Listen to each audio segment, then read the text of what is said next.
Bonjour à toutes et à tous, nous allons revenir sur le dernier projet MCU en date, Ant-Man and the Wasp Quantumania, qui est énormément critiqué négativement par les influenceurs, la presse, le public. Beaucoup sont déçus et j'avais envie de revenir sur certains commentaires sous ma critique, que je vous invite évidemment à aller voir avant de voir cette vidéo, puisque cette vidéo en fait sert à être complémentaire à ma critique. Il y a des points que je vais essayer un petit peu de détailler. On va revenir aussi sur un aspect, on va dire, d'attente, parce que c'est vrai que j'ai pas mal réfléchi depuis sur le pourquoi du comment. Pourquoi est-ce que ce film déçoit autant, alors que moi je vois pas vraiment le souci. C'est un film qui pour moi est moyen, mais de là à dire que c'est pire que Thor 4, voilà, j'ai du mal. Après évidemment chacun son avis, je ne dis pas que j'ai raison et je suis vraiment pas là non plus pour mettre tout le monde d'accord. Au contraire, si vous avez un avis bien différent, n'hésitez pas à me le glisser.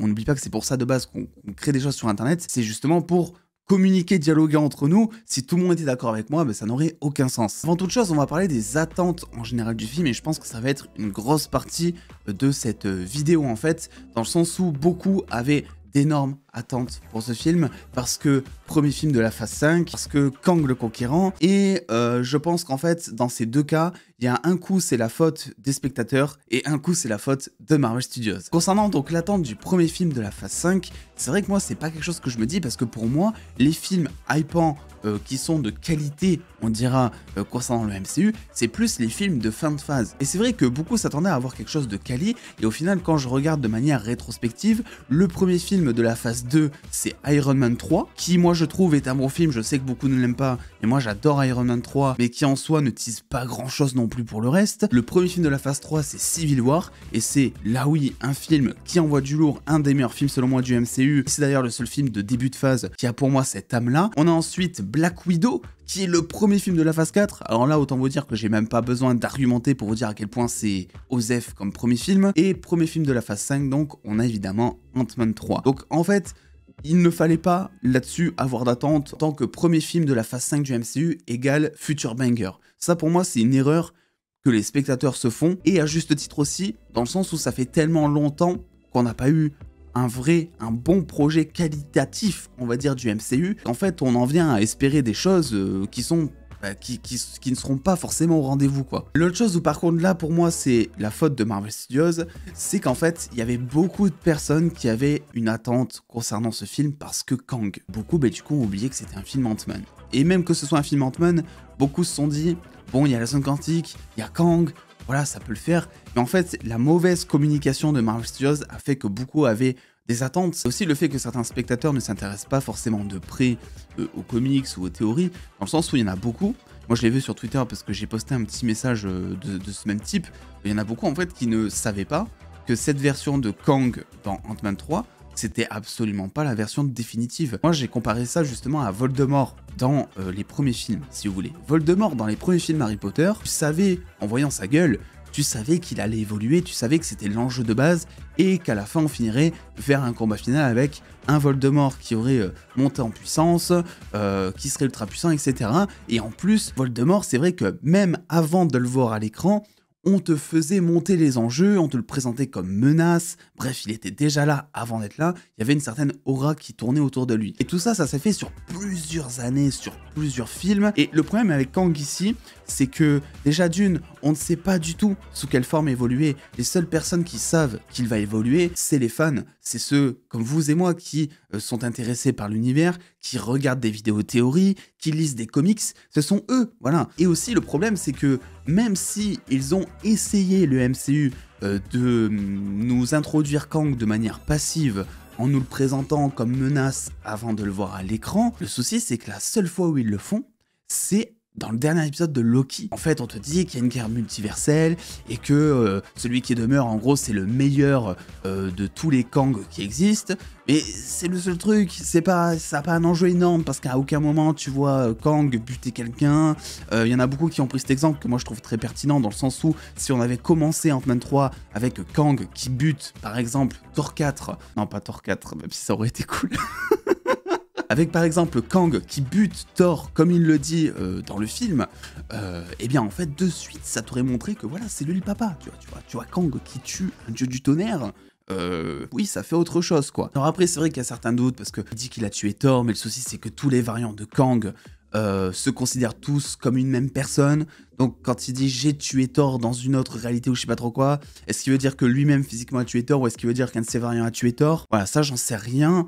On extrapole peut-être un petit peu. Peut-être que c'est pas aussi réfléchi que ça, j'en sais rien. Mais l'argument s'entend en tout cas. Donc oui, en fait, un des gros soucis du film, ça a été de teaser que Kang, c'était le grand méchant du multiverse. Parce que Kevin Feige l'a dit, Kang est un méchant bien différent, mais on sait pas encore à quel point. Le nouveau Thanos, comme on dit, sauf que le nouveau Thanos, c'est absolument pas Kang. Le nouveau Thanos, c'est Jonathan Majors. On ne sait pas encore sous quelle forme.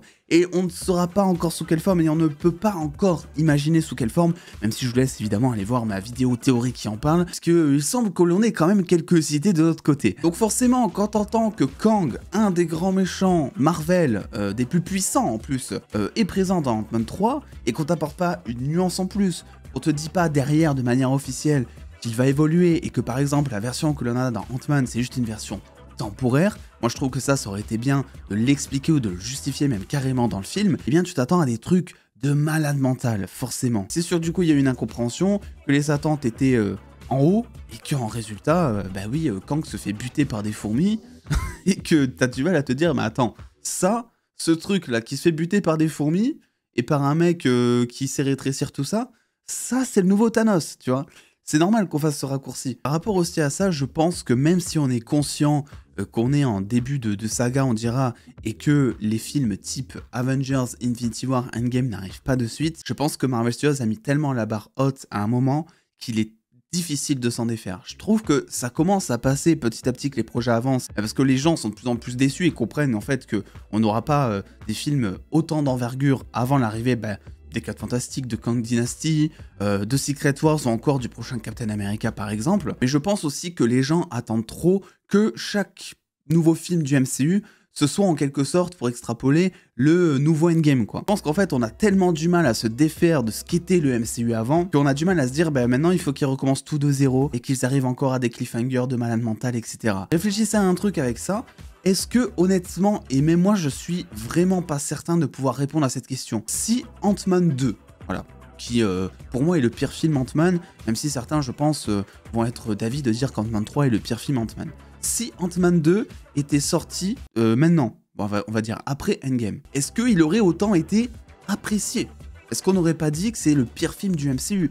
Même Ant-Man 1, on peut prendre l'exemple. Ant-Man 1, qui est peut-être le film le mieux réalisé des trois, hein, pour être honnête, mais qui en termes de scénario, ne vole pas très haut non plus. Hein, pour être honnête, moi je trouve que Ant-Man 3, c'est le film le plus créatif des trois, mais peut-être le plus mal exécuté. Dans le sens où il y a plus d'idées dans le 1, où tu arrives à réaliser donc le fait de rapetir, etc., notamment avec la baignoire, ou la scène de sous terre avec toutes les fourmis, etc. Il y avait des scènes, des réalisations qui étaient assez intéressantes dans le premier film, moi je trouve.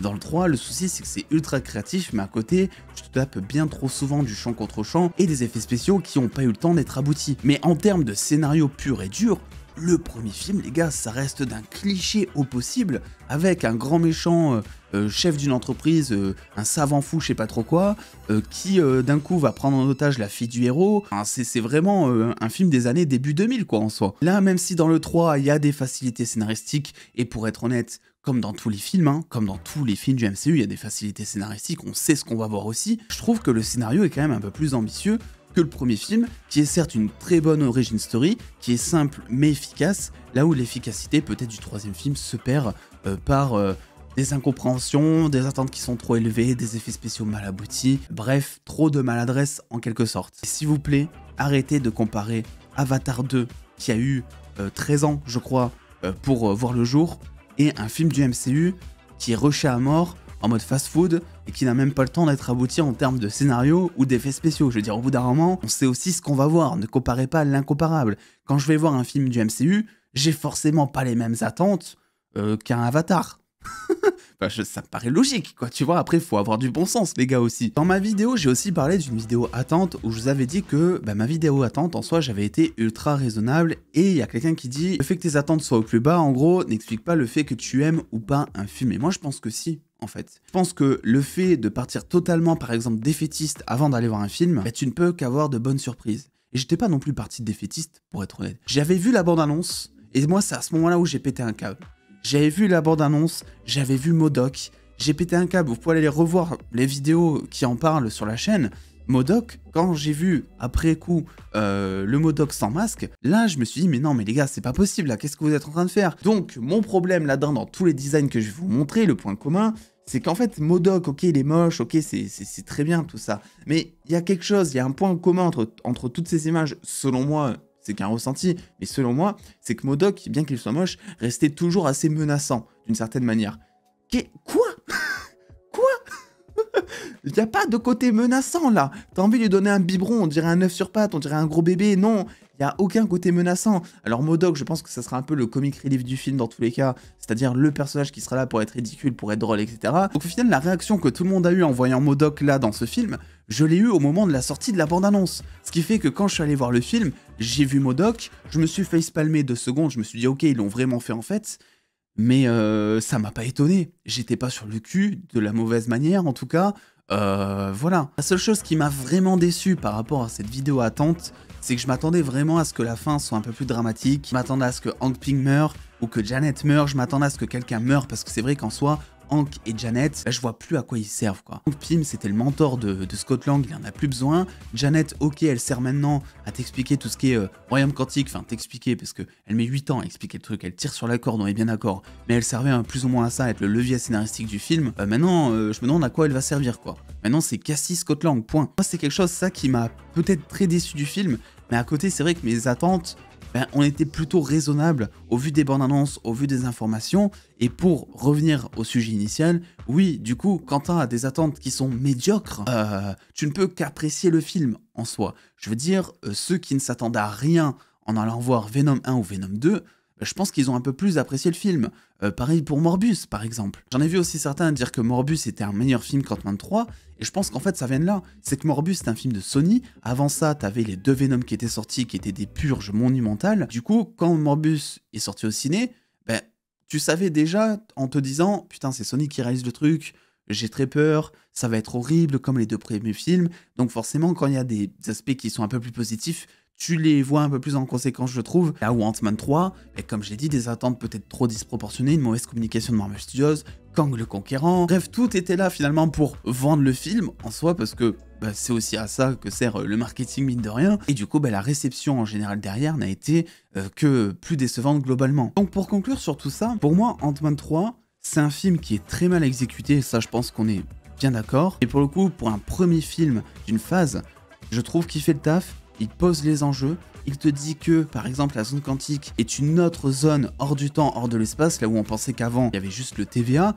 donc il y a plein de questions à se poser, et on en parlera évidemment en vidéo théorie. Ça te pose le conseil de Kang en post-crédit, parce que les post-crédits font réellement le taf. Donc oui, ce premier film Ant-Man, qu'est-ce que c'est vraiment? C'est un film Ant-Man qui est moyen, accompagné de 2 post-crédits, qui fonctionnent, et qui tease la suite. Revoyez Thor 4 par pitié s'il vous plaît, c'est une purge, c'est une honte. Thor 4, dieu du tonnerre, attente colossale, monstrueux, c'est un dieu, c'est incroyable. Tu t'attends à ce qu'il y ait de la baston, tu t'attends à voir un Thor badass, pas du tout. Tu as eu un Thor ridicule.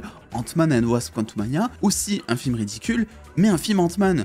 Ant-Man est une blague dans le MCU, qu'on l'aime ou qu'on l'aime pas, Ant-Man a toujours été là pour être attachant, pour faire rire, pour avoir un aspect très familial depuis le premier film. Donc oui, les blagues vaseuses qu'il y a dans ce 3e volet, ça m'a pas dérangé. Et j'ai réussi à les recevoir même. Pour la plupart en tout cas. Donc voilà, écoutez, n'hésitez pas à me faire votre retour là-dessus en commentaire, évidemment, je lirai tout ça comme à mon habitude, à lâcher le pouce bleu et à vous abonner avec la cloche parce que il y a plein de vidéos théoriques qui vont arriver sur Marvel et une petite vidéo d'ici aussi que je prépare dans ma tête là qui arrive dans les prochains jours. Et puis en attendant les dos, prenez soin de vous, faites-vous bien kiffer, des bisous les dos.